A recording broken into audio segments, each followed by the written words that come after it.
Hi, lovelies, welcome back. This week I want to talk about the possibility of peace. What do I mean by that? Well, simply put, there are so many kind of areas of our life or moments or situations in which we don't recognize that peace is always an option, that there is a way to just fall into the natural peace of mind that we actually are, in spite of what's happening around us. And it's so tempting and so easy for us to go into having these exceptions to the rules, like, I'll only feel peaceful when this condition's met, or I'll only feel peaceful if this thing happens. And we basically cut ourselves off from the possibility of peace.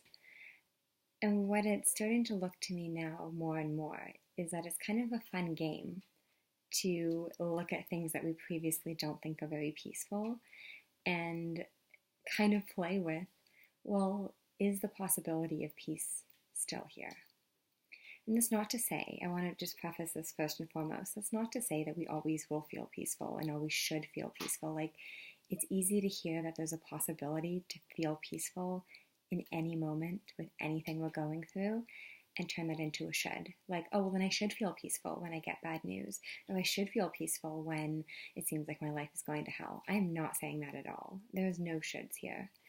But at the other end of on the flip side of the coin, it's easy to take a situation that we kind of have pre-decided or pre-labeled is bad, scary, anxiety-producing, treacherous, depressing, and think, oh, well, if that happens, there is no possibility of peace. If I have to drive on icy roads in the winter over mountain passes, there's no possibility of peace there.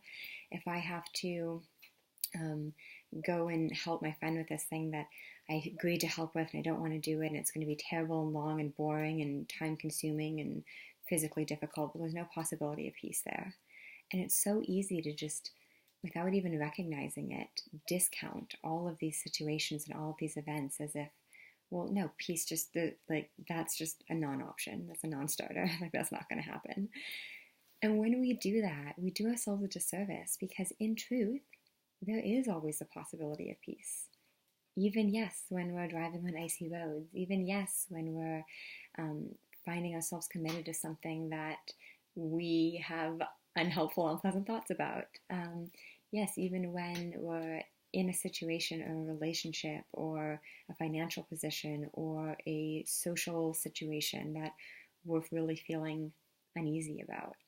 Our mind will say, oh, I know exactly how it's going to go. It's going to be terrible. It's going to be awful. You're going to have a terrible time. Everything is going to go wrong. Everything is going to be scary. And it's up for us to kind of say, well, that may happen because it may. We really, truly don't know what's going to happen. Like I said a few weeks ago, we are not fortune tellers. We cannot predict the future. But leaving the possibility of peace as an option, as something that can happen, that, not necessarily should or will happen, but can happen, is like leaving the door open a little bit. It's saying, I may be wrong about this. This thing that I am pre-dreading, this thing that I'm so sure I know how it's going to go, this thing that is, that I've already had a decision or judgment about, I could be wrong. And then for me, I've kind of made it a game where I look and say, is the possibility of peace here? And I know that if I say no, then I'm cutting myself off to the actual potential of the moment in which, anything can happen. Anything, even the most peaceful, blissed out time driving on icy roads through treacherous mountain passes. And when I do that, I just do myself a disservice, not intentionally, but I limit the experience that I can have in any moment.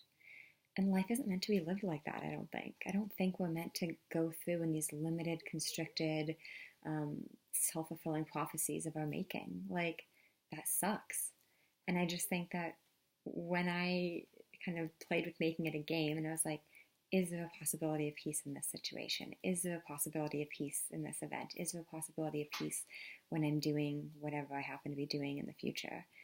Then again, it's not to say that I should feel peaceful. It's not to say that I will feel peaceful. It's not to say that the right thing is to feel peaceful. But I'm just leaving all of my options open. I'm just basically showing up completely fresh completely open, completely without self-fulfilling prophecies and predetermined judgments and pre-decided, um, fortune teller prophecies of how I know the future is going to go. And I get to show up and just see what happens and see what does show up and see what I do experience and just let life be as it is and not how I've artificially limited it. So I hope this was helpful. I hope you guys can also play around with letting the possibility of peace into whatever is coming up for you. I know that this will be out tomorrow, which is American Thanksgiving. So if you're in the States, happy Thanksgiving. But all of us have holidays coming up, whether, any kind of religious or spiritual denominations we all have stuff in December that will be kind of trying for a lot of us. And so I do hope that you take this as an experiment and take this as just a little bit of curious play of, am I letting the possibility of peace be here, even in that thing that we think is going to be so terrible and so stressful and so difficult? So as always, sending you guys lots of love. If you have any questions or comments or video requests, please leave them in the comments below. I love hearing from you guys. Please subscribe if you haven't already. I put out new videos every Friday, and I'll be back with you next week. Take care, be well, bye.